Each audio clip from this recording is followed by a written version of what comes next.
Il y a beaucoup de choses qui relèvent de l'anomalie dans ce qu'on constate dans les baromètres de popularité, dans le baromètre Figaro Magazine.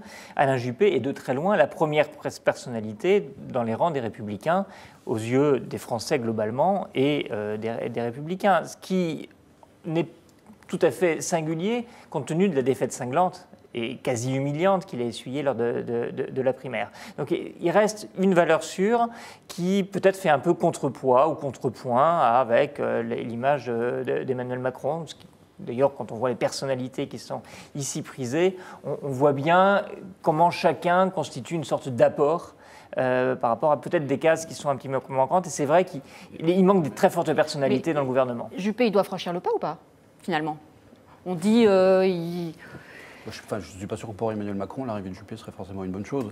Alain Juppé, il a une bonne image. Pourquoi? Parce qu'il incarne le vieux sage, d'une certaine manière.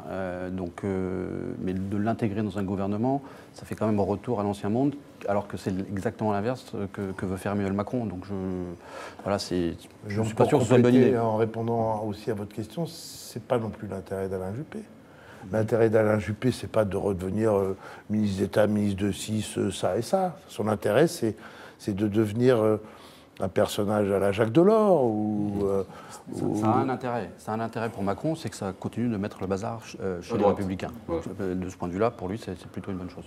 Oui, mais il peut y avoir une autre façon de mettre le bazar, aux européennes, par exemple.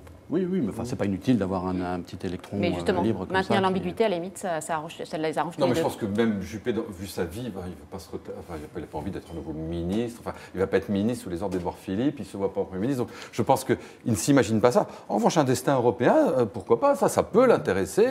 Et d'ailleurs, quand il commence à parler du grand corps central, du grand, il dit pas liste, mais enfin, on comprend quand même l'idée de s'entendre avec les macronistes aux européennes.